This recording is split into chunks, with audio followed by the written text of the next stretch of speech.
Buenas tardes. What? Welcome to Tea for Lunch, a weekly show powered by Arcade Studios. Each week, we'll serve you the news on the top stories we're following in social media, entertainment, celebrity, and tech in 15 minutes or less. You can catch the show live on Instagram every Thursday at around 12 p.m. Mountain Standard Time, or you can catch the replay on all podcast providers and on YouTube on Fridays. We're your hosts today. I'm Mitzi and Benjamin. Once again. Yes, dynamic duo. Before we get into our stories, how's your week? Good. It's been an interesting week. We put together a team here at Arcade called Out of Office, also known as OOO. And we signed up for a dodgeball tournament. That's right. We are in a dodgeball league. God help us all. I'm very worried about the liability that indicates for us, but I think so far so good. First game was on Tuesday. On Tuesday, yeah. I did not play. I did not play either, and that is why the results were what they were, because Mitzi wasn't in there. Exactly, and you weren't. Let's tell the people what this final score was. Do we want to do that? We won one game out of 10. Yeah, okay, it's out there now. It's okay, it's a strategic play. Nowhere to go but up. Exactly. Yeah, it's a strategic play. Underdogs always get We love the an underdog push. story. Yeah, exactly. And that's what Out of Office is all about now. More importantly, you guys looked good playing. Like, the team looked amazing. And we're going to look even better next game because we have custom jerseys that we've made. Mm-hmm. So, yeah. Check it out. Yeah, be ready. You'll actually see like Instagram stories and posts about this. So if you want to check that out, follow us at Hello Arcade. Exactly. And the most important thing is that you're having fun and you're learning about yourself. Mm-hmm. I mean, yeah, some people are learning how sore they are the next day. And how hard it is to throw a ball. Yeah. And how hard it is to catch a ball. And dodge. Dodge a ball. And some people are pretty intense. Like, the team that we went against on Tuesday was full of people who just individually signed up for fun. Like, because they wanted to be in the tournament. Like, we signed up because we're, like, a team building, bonding, and these people just went in as, like, semi-pros, basically, to destroy us. They just have a love of dodgeball. Of the ball of dodge. Of the Sure. art of dodge. Sure, yeah. But, I mean, it's okay. I think once we get the uniforms, then everything will change. It's going to bring it all together. Mm-hmm. So, I think, and it's going to be promising once we actually enter the team and actually play. So, we'll keep people posted. Stretch, warm up, all that good stuff. Yes.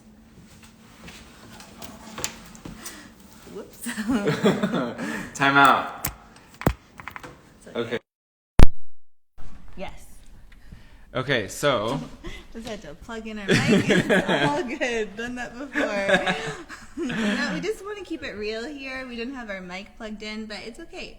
Yeah, we're good now. We've recovered. Okay, we have some 3 exciting stories, important stories. Let's get into the first one. To everyone's surprise, Instagram is going to be pushing photos more in 2023. This is good news for all Instagram purists. Adam Mosseri, the CEO of Instagram, who we all know and respect, recently announced that the platform has gone too hard pushing videos and will look to make photos more of a focus again in 2023. In a recent Instagram story Q&A, he said, "I think we were over-focused on video in 2022 and pushed ranking too far and basically showed too many videos and not enough photos. Duh. We've since balanced, so things like how often someone likes photos versus videos and how often someone comments on photos versus videos are roughly equal, which is a good sign that things are balanced." Yeah. So, this is interesting. It is. I mean, I am a fan of photos on Instagram. I missed, just being able to put out your work, because I take photos primarily. So I think when you're putting out photos, but you know that nothing's going to, you're not going to get engagement, you're not going to get any likes, and it's going to be just a post that gets lost in the feed, you don't really feel like doing that much. It's discouraging. Yeah. So I'm a fan of the drawback, But it's also a little confusing because Instagram and like Meta are out here to get rid of competitors, to fight back on anyone that's taking some of their airtime. Mm-hmm. So, I mean, is this going to last? This is classic Adam Mosseri gaslighting us again. He always says he'll jump on these stories on his Instagram and say we hear you, we understand your concerns. We are not actually doing this, even though it might feel like we are. But we all know you're pushing video still. So I'm I know no one's literally talking about this update because it was kind of a sneaky little Instagram story that he posted. Mm-hmm. But we'll see. I do think that they've swung too far in video and they're starting to swing back a little bit, right, which is positive for everyone who wants Instagram to be what Instagram always was. Sure. At the end of the day, I think we just all owe the Kardashians our gratitude because it was them who came out publicly and started getting those posts viral about make Instagram again. So yeah, thank you, I guess. The other thing is you mentioned that Instagram and Meta in general is very conquestial platform. Anytime another app or something starts to get traction, they start to integrate the same functions into their platform. It's worked. Snapchat. Yeah. And all that. So I just wish Instagram would do that for apps that are actually positive, like gas. Remember that app, which is popular among teens, where it was an anonymous way to gas people up and give people compliments. Why don't they integrate that into the app? Yeah, I mean, people have kind of started using the ask me anonymously stuff, which is a little bit of that anonymity element, but it's not an Instagram sponsored feature. Yeah, it would be really cool if they had a feature where you can anonymously give people compliments. Yeah, I think at the end of the day, this is Instagram saying, okay, TikTok, you win. Because they're drawing back from what they were trying to compete against. And I mean, that doesn't mean that they might try to still, push it in a more balanced way, but I just don't think I don't think they're going to beat TikTok out they did when they stole stories from Snapchat and filters from Snapchat. Mm-hmm. As always, we'll stay on top of the changes as they come, but interesting stuff. Yeah. Our next story is the end of the M&M's spoke candies. So right before the Super Bowl, M&M's has announced that they've pulled their spokescandies among alt-right outrage and will be replacing them with actress Maya Rudolph. I love her. Rudolph will be starring in the brand's upcoming Super Bowl commercial. Conservatives, including the Fox News host Tucker Carlson, claimed the recent spokescandies makeover were an example of the liberal agenda gone too far. As a reminder, some of the makeovers included giving the green M&M sneakers instead of heels. And this is the one that was the female. She was M&M. The sexy M&M. Yeah, exactly. And then giving that M&M character a more feminist personality, and then giving the orange M&M anxiety and creating the purple M&M, which didn't exist before. And this purple M&M would be to represent inclusivity. Mm-hmm. And then the company notes that the spokescandies are at present pursuing other personal passions. So very, very interesting. We were chatting about this a little bit before, and the controversy and the whole conversation around inclusivity and representation in the M&M started last year. Yes. But the changes are coming now. Which is smart on behalf of Mars, who owns M&M's. So all this hoopla around the changes happened last year, but it was literally this week where they announced that the spokescandies will be taking an indefinite pause and pursuing personal pursuits, which is, I think, hilarious. Imagine being a spokesperson for a brand and then having to come out with a statement on behalf of invisible cartoons. Yeah. It's hilarious. After 60 years? I can't do math, but they've been out since the 1960s, representing M&Ms. So it was this week that they announced that Rudolph will be replacing them, and I really love how they're leading into this campaign. Like, they've got Rudolph doing these videos about how she's like the new spokesperson or the chief of fun officer for M&Ms. And then today she said that she's going to be renaming the M&M, so they're not going to be M and M. They're going to be Ma and Ya, which is Maya. So I think it's just really clever. I'm excited to see what this actual ad spot is going to look like. Rudolph is like a Super Bowl commercial darling. She's in like so many commercials every year. So I think she's the perfect person for this, and it's going to be interesting. But I am a little sad that, they were a victim of the culture wars. And I wonder if they'll, like, how long is this going to last? Like, are they going to come back? Do people really want this? Like, even from a long-term standpoint? Because I feel like everyone's going to... don't care that much. Really? I think some... Are you an M&M's girl? No, I revere M&M's as a brand. Okay, cool. I also recognize that this change is like a huge makeover for the brand. It's like basically they're rebranding. Like, I don't know if you've been to an M&M store. There's literally thousands of M&M stores in the U.S. And these caricatures are all over them. So like, I went to the Vegas one. Yeah, are they gonna like shelve them all? Are they gonna like put them all on clearance to like get rid of them? Like, it's just such a big move for such a big brand. So I'm just like watching it. Yeah. Well, I just think it's like if you were to take, I don't know, like Tony the Tiger, like, is it from the cereal? Like, out of, I don't know the name in English, Sucaritas, in the Frosted Flakes? That one, yes. Like, it's if you take the tiger away, then like, what is Frosted Flakes? Do you know what I mean? So I don't know.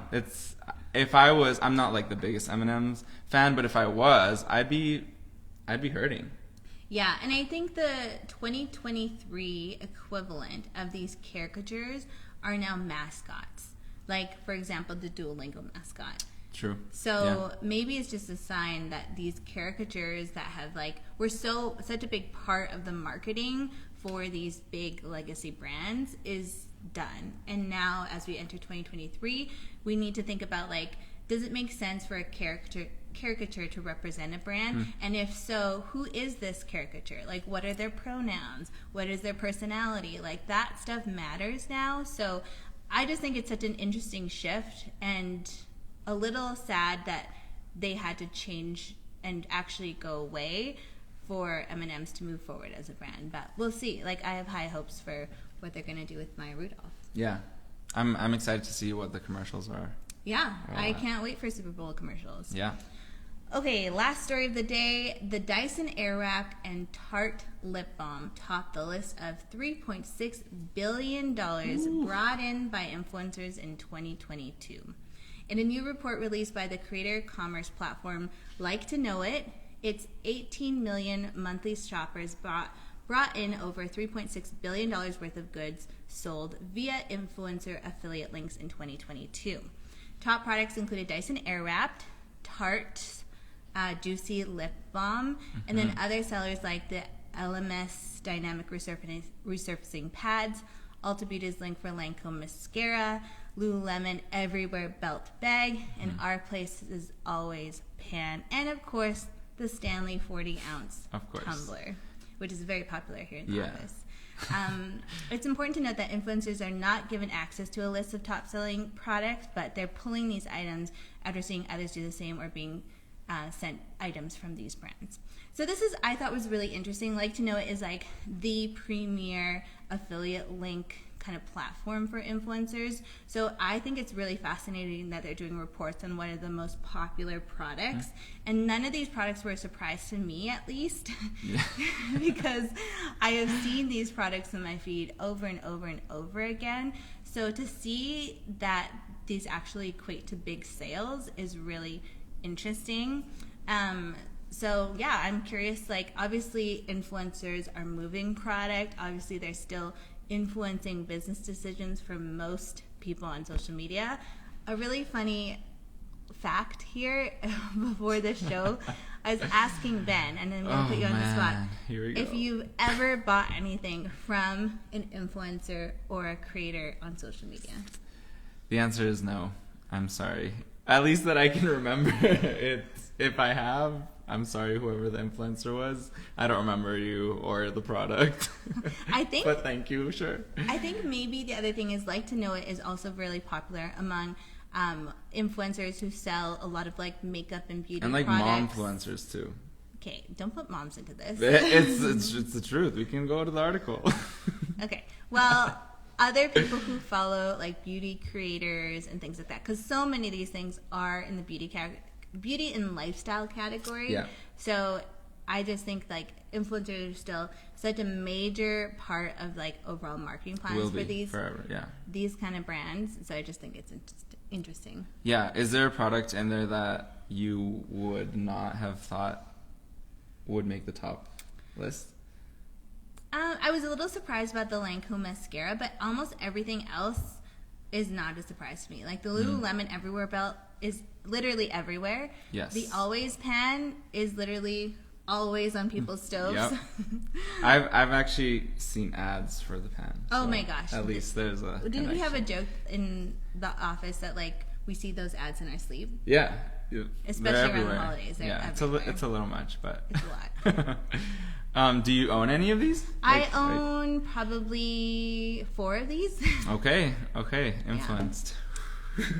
I don't know. I guess Worth it? I guess I'm a sucker.